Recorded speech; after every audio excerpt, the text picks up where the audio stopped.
सत्यराम। सोने से बैर क्या, मारे गण के घाय, धाधु काट कलंक सब, राखे कंठ लगाए। गुरु और शिष्य का प्रकरण चल रहा है महाराज। गुरु शिष्य को ताड़ना क्यों देते हैं, इसका रहस्य बता रहे दादू जी महाराज। उदाहरण से बता रहे हैं। सोने से बैर क्या, सुनार का कुछ सोने से बैर है क्या? नहीं है महाराज। परंतु फिर भी वो उसको हथौड़े से पीटता है, मारे गण के लाल, उसके ऊपर चोट लगाता है, उसको तपाता है महाराज अग्नि के। सोने से बैर क्या, मारे गण के गाय, धाधु काट कलंक सब है। और उसके सारे कलंक, उसके सारे दोष, उसमें जो भी सोने के अंदर मिलावट है वो सबको दूर कर देता है महाराज। और उसका परिणाम क्या होता है? राखे कंठ लगाए। सभी आदमी उस अशुद्ध सोने को गले से लगाते हैं, गले में। सुनार का सोने को काटना, पीटना, तपाना, घर्षण करना, ये उसका बैर के कारण से नहीं करता है, बल्कि वो इन काटने से, पीटने से, ताड़ने से, घर्षण करने से उसकी जो अशुद्धि है उसको दूर करता है महाराज। ठीक इसी प्रकार से सद्गुरु भी हित बुद्धि से शिष्य को ताड़ना देते हैं, उसकी बुद्धि को निष्पाप करते हैं और उसको भगवत प्रिय बनाते हैं। शिष्य के अंदर जो मल, विक्षेप और जो आवरण दोष हैं उनको नष्ट करके और उसको शुद्ध करते हैं महाराज। देखो एक श्लोक आता है, यथा चतुर्भि कनक परीक्षते। देखो 4 प्रकार से कनक की परीक्षा होती है सोने की।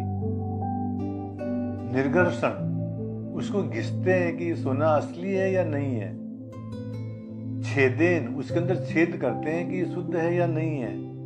ताप, उसको जलाते हैं अग्नि के अंदर, और ताड़ने, उसको कूटते हैं।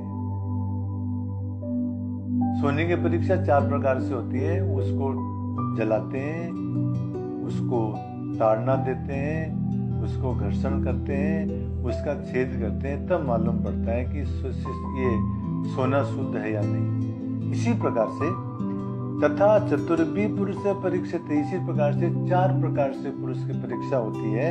श्रुतेन, ये सुनने वाला है या नहीं। शीलेन, वो उसका शील कैसा है। कुलेन, उसका कुल कैसा है। और कर्मणा, और उसका जो कर्म कैसा है। इस प्रकार से 4 प्रकार से जैसे सोने की परीक्षा होती है, ठीक इसी प्रकार से 4 प्रकार से आदमी की परीक्षा भी होती है। और भी कहा गया है, पितृभ्याम ताड़ितो बालः। यदि पिता बच्चे को यदि सजा देता है, ताड़ना देता है, तो बच्चे के हित में ही पिता जो है उसको ताड़ना देता है, उसमें उसकी हित बुद्धि ही है महाराज। और शिष्यस्तु गुरु शिक्षित है, और गुरु यदि शिष्य को ताड़ना देता है, पीटता है, तो उसमें भी शिष्य का ही भला है। घना हतम सुवर्णम से, और सुवर्ण को जैसे कूटते हैं हथौड़े के द्वारा, तो जायते जनमंडलम, तो ये तीनों ही जो है जनमंडल बन जाते हैं, श्रेष्ठ बन जाते हैं। सोना पीटने से मंडन बन जाता है, शिष्य और पुत्र भी ताड़ना देने से जनमंडन बन जाते हैं। उनके जो है अवगुण वो दूर हो जाते हैं। और कहते हैं लाल ने बहवे दोषा। महाराज लाड के अंदर बहुत सारे दोष है, और ताड़ने बहवो गुणा, और ताड़ना के अंदर बहुत सारे गुण है। तस्मात् शिष्यम से पुत्रम से, इस कारण से शिष्य को और पुत्र को ताड़िएत न तो लालिएत, उनको ताड़ना ही देना चाहिए, लाल नहीं करना चाहिए। अब कब लाड करना चाहिए, कब ताड़ना देना चाहिए, इसके बारे में श्लोक आता है, ताड़िएत 5 वर्षाणी। 5 वर्ष तक बच्चे का लाड करना चाहिए।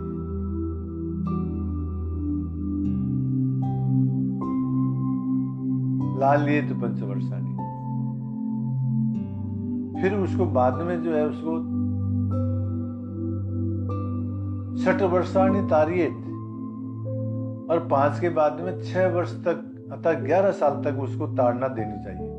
लाडयेत पंचवर्षाणि षट वर्षाणि ताड़येत प्राप्ते तु 16 वर्षे, और जब लड़का 16 साल का हो जाए तो पुत्रम मित्रवत आचरेत, तो पुत्र को मित्र की तरह से आचरण करना चाहिए।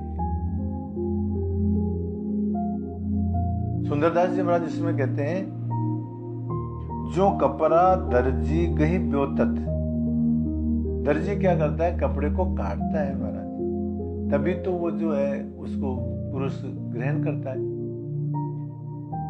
काष्ठ ही को बढ़ई कसी आने, और काष्ठ को जो है बढ़ई खाती उसको छीलता है, काटता है, तब वो उपयोगी बनता है। कंचन को जो सुनार करे कैसे पुनि, सोने को सुनार कसता है, लोहो को घाट लोहारी जाने, और लोहे को लोहार करता है। पाहन को कसी लेत सिलावट, और सिलावट पाहन को कस कस करके और उसकी मूर्ति बना देता है महाराज, उसको पूजनीय बना देता है। पात्र कुमार के हाथ निपाने, और कुमार भी अपने पात्र को घड़ता है, उसको कूटता है, काटता है, पीटता है। तैसे ही शिष्य कसे गुरुदेव जो, इसी प्रकार से जिस प्रकार से लोहार लोहे को जो कसता है, सुनार सोने को कसता है, दर्जी कपड़े को काटता है, खाती लकड़ी को काटता है, ठीक इसी प्रकार से गुरु भी अपने शिष्य को क्या करता है महाराज,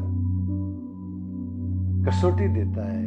सुंदरदास तबे मनवाने, तभी जो है ये जन के मंडन बनते हैं, ये उपयोगी बनते हैं, इनके अंदर गुणाधान होता है। इसलिए यदि शिष्य को गुरु यदि ताड़ना देता है तो वो उसको हित बुद्धि से दी जाता है, इसके अंदर जो है बुरा नहीं मानना चाहिए। सत्य।